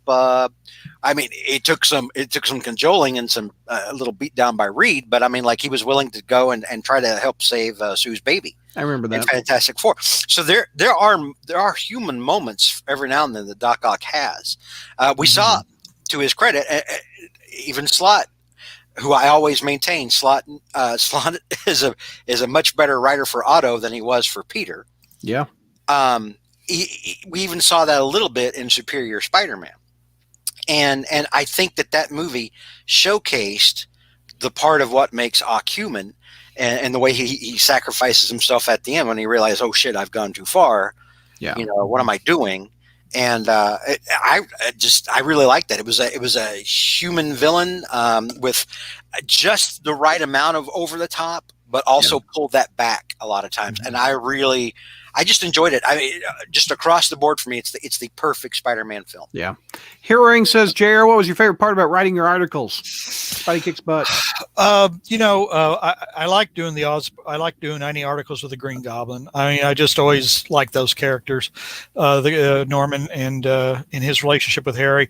But I liked kind of learning things as I went along. One of my, I like the Hobgoblin series because someone kept, bugging me to do a Hobgoblin series. So his name was Jim. All right. I said, all right, Jimmy, I'll do a Hobgoblin series for you, but just able to, kind of picking the disparate parts and putting it together. Actually, the Since Past article I did, because I just took a flyer on it and said, well, everybody thinks it couldn't have happened. Let me go take a look at it and see if it could really have happened. And I thought, well, yeah, it could have. But actually, and I enjoyed doing the one Venom article I did because it told me what people liked about Venom. It also showed why I don't like it, why I think the character went into the sewer. But by doing it, I kind of learned why people did like Venom.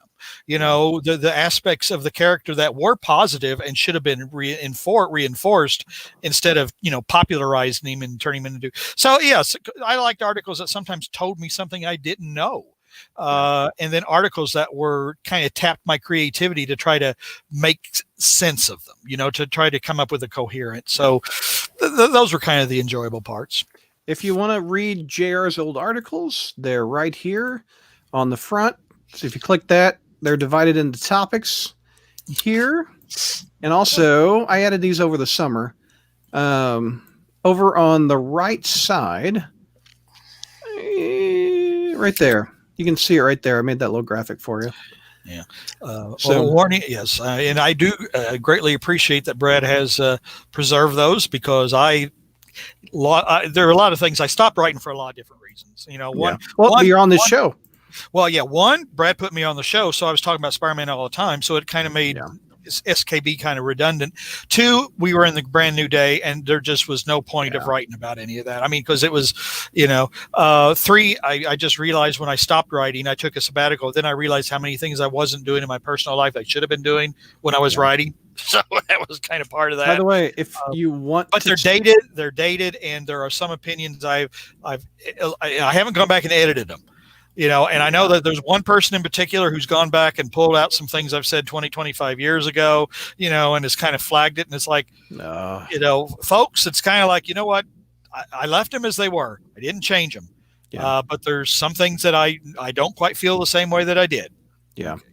By the way, if you want to see what Spidey Kicks Butt looks like now, that's what it looks like now. I still remember cross-posting a lot of those over at Hero Realm. JR was done with them. Oh yeah, I mean, George, you guys were the ones that gave me some more exposure when I kind of signed up with you guys, because I was just kind of out here in the backwater, and George said we'd like to kind of bring you think like I do, and of course I was flattered. Gary says JR always has the best answers. George, thanks for replying to me. That's nice. Man, we've gone almost an hour. Doing that. It's getting a little late. 28 people still watching. My goodness. Yeah. But I was supposed to say Spider-Man 2. The reason I think it's overrated, again, not that I didn't like it. It's one of my best memories, because I took Rachel to when they were doing midnight showings. I took Rachel. Rachel was what did it come out? 2002. So Rachel was like 2004. 2004. I'm sorry. Wait. We're talking about Spider-Man 2. Yeah. 2004. Yeah. Rachel was just shy of being 10 years old. But she wanted to go see Spider-Man in the midnight movie, cool. and I thought, oh God, child services is going to, and I remember telling her, I said, if anybody asks, you're a midget. Jeez. And how old was she? She was about a month shy of 10. Oh, she was only 9. And yeah, it was her. And there was one other little boy. Other than that, it was all adults, I mean, because it was a midnight movie, and who keeps their kid up that late? Well, me. Well, JR, we live in a time when kids are showing up at midnight release parties for Harry Potter books. That was going on back then when you took your daughter to see that. Yeah. So yeah, things have changed, but I do remember it was kind of like, oh great, people are going to think I'm a crappy father because I got my kid out at midnight watching a movie, and like I said, she was one of 2 kids. But then later, for example, I took Spencer to see the first Amazing Spider-Man. When was that? 2011, 12, I think. Yeah, and he was again about the same age, and there were other kids there, and I didn't think I'll never forget. My wife and I went to go see Deadpool 1, and it's rated R. And Dad brought his 6 and 7-year-olds there, and I'm like, oh man. My old man would have taken me to see Deadpool. Hey, would he? Not at 6 or 7, though? Dude, one of the first movies I can remember seeing in a cinema was Midnight Express. Is that... Oh, what the one that was almost rated X? The Turkish drug prison movie? Prison. Yeah. I'm thinking of Midnight Cowboy. I'm sorry. Midnight Cowboy. No, not Midnight Cowboy. Midnight Express, written by Oliver Stone. Yeah. I remember one of the first movies my mother dragged me to. My mother was a sci-fi fan. So when Conquest of the Planet of the Apes came out, I was like 8. Is that the second one? That was the 4th one. Oh, okay. It came out in 1972, I think. I was maybe 8 or 9, and my brother couldn't have been more than 6, and my mom had to go see it. So she dragged both me and my brother to see Conquest of the Planet of the Apes. And you hadn't seen the previous 3 movies. No, I was too young, but Mom dragged me to this one, and I think it warped my brother and me permanently. Oh, yeah. Conquest is far out. What was Conquest? Is that when... that was before the Ricardo Montalban one. No. That was one of the Ricardo Montalban. Oh, it was the Ricardo Montalban. Okay. Ricardo Montalban appeared at the end of 3, and then he is in number 4 until his character gets killed off. Yeah. But yeah, dude. Okay. No, listen. When my mom married my stepdad, and I was in junior high, one of the things that my stepfather and I bonded on early on was our love for Planet of the Apes. Yeah. Oh my! And we would have days. We probably did this every few months. We would watch, it would always be on a Sunday, and it was always when football wasn't on. We would watch all 5 Planet of the Apes movies back to back. Man, I mean, I was a fiend for those Planet of the Apes movies. I got into that so hardcore back in the day. Yeah. Woo! My mother liked the Planet of the Apes movies, and my brother was a big fan of I thought they kind of fell off after the second one. I really do. The fourth one, actually they're all well. Cornelius and what's his name going back in time? I mean, to the 70s or whatever. No. Cornelius and Dr. Zara. Yeah. They went back. It's a different movie. Escape is a very different movie. Conquest. I like Conquest. I still like Conquest. That's the the apes revolt in the future. Battle was weak. Battle of the Planet. The last Battle. One. There's a reason there wasn't a sixth one. Yeah. No, that's five. Okay. Battle was pretty. What do you guys think of the new 3 that came out? I thought they were good. I enjoyed them. Yeah. They were well done. They were well done. Yeah. The first was the strongest one, I thought. The third one didn't resonate with me. I'm not sure why, but the third one that just didn't click with me at all. But the first one, I was just amazed by the special effects. Yeah, the first one was solid. I enjoyed the one with Mark Wahlberg, the one that Tim Burton did. I did. I hated that one. I hated really? that. I saw it in the theater and just walked out of there like, oh, this is awful. JR may remember this back because we were still doing Hero Realm back when that came out. Mm-hmm. And I had such a crush on Helena Bonham Carter. Oh, I thought you were talking about the blonde that was in there. No, I had such a crush on Helena Bonham Carter as a chimp. I did. It was funny. I had such a huge crush on her. I forget what she was in an ape suit.